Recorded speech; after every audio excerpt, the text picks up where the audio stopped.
BBC news আন্তর্জাতিক সংবাদে আপনাকে স্বাগতম। শুরুতেই সংবাদ শিরোনাম, এরপর বিস্তারিত। ইমরান খানের চিকিৎসার দাবি, পার্লামেন্টে বিরোধীদের অবস্থান। অভিবাসন নীতি কঠোরে আইন করছে ইটালি। ইসরায়েলি গণহত্যাকে রাজনৈতিক বলায় বার্লিন চলচ্চিত্র উৎসব বর্জন অরুন্ধতী রায়ের। ভারতে চলন্ত গাড়ির ওপর ভেঙে পড়ল মেট্রো রেলের পিলার, নিহত ১। এতক্ষণ শুনছিলেন সংবাদ শিরোনাম, এখন বিস্তারিত।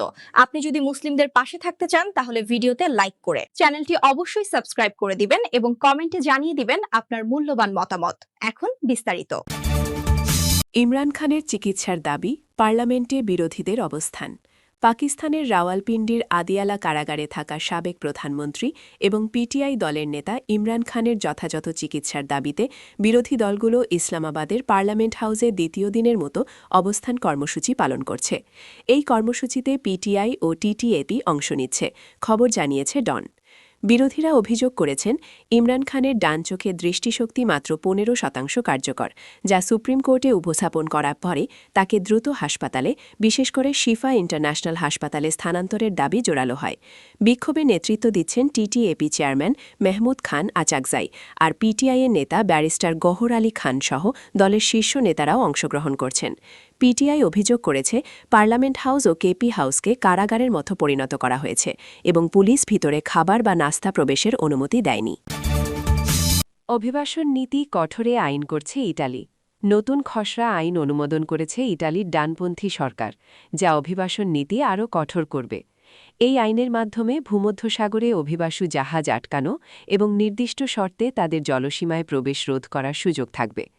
ইতালির মন্ত্রিসভা জানিয়েছে, খসড়া আইন বিশেষ পরিস্থিতিতে প্রযোজ্য হবে, যেখানে অভিবাসী প্রবাহ দেশটির জন্য ব্যতিক্রমী চাপ সৃষ্টি করে বা জাতীয় নিরাপত্তার জন্য ঝুঁকি থাকে।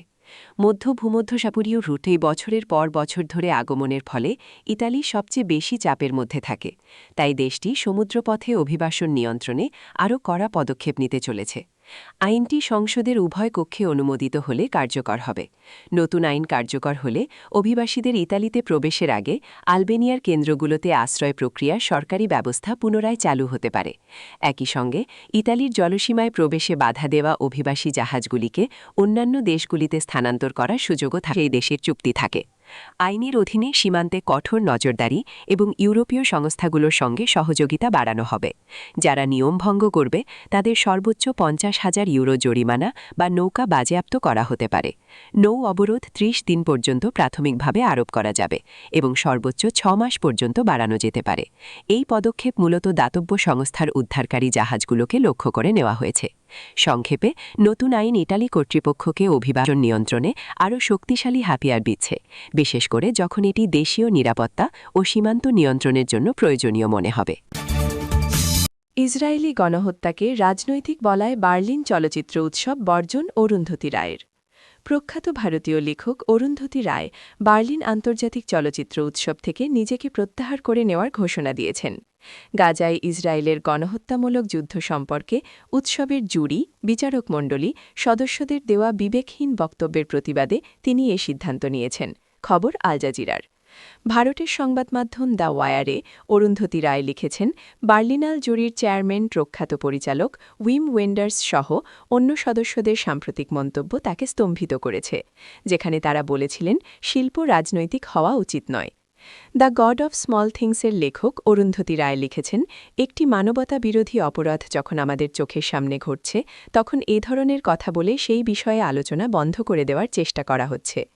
তিনি আরও লেখেন, আমি মর্মাহত এবং বিরক্ত।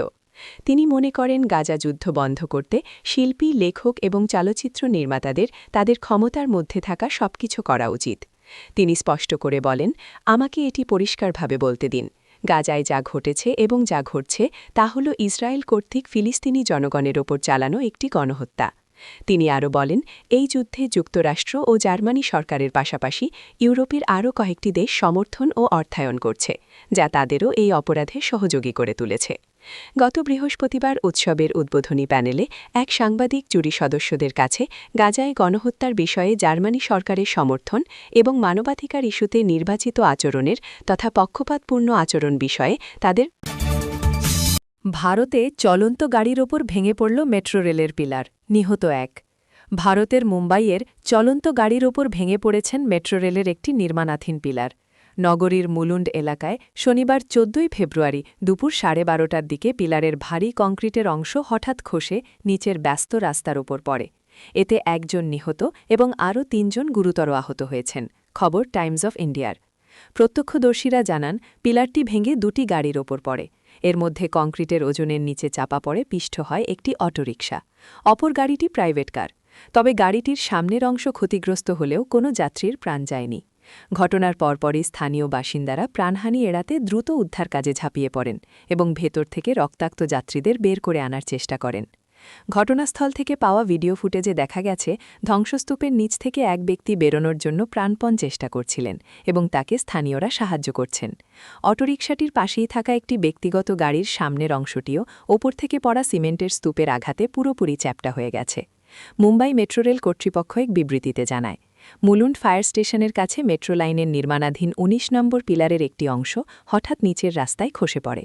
মুম্বাইয়ের মেট্রোপলিটন পুলিশ ও দুর্যোগ মোকাবিলা বাহিনীর সদস্যরা উদ্ধার কাজ চালান। আহতদের দ্রুত উদ্ধার করে নিকটস্থ হাসপাতালে ভর্তি করা হয়েছে, তবে চিকিৎসকদের মতে তাদের অবস্থা অত্যন্ত আশঙ্কাজনক।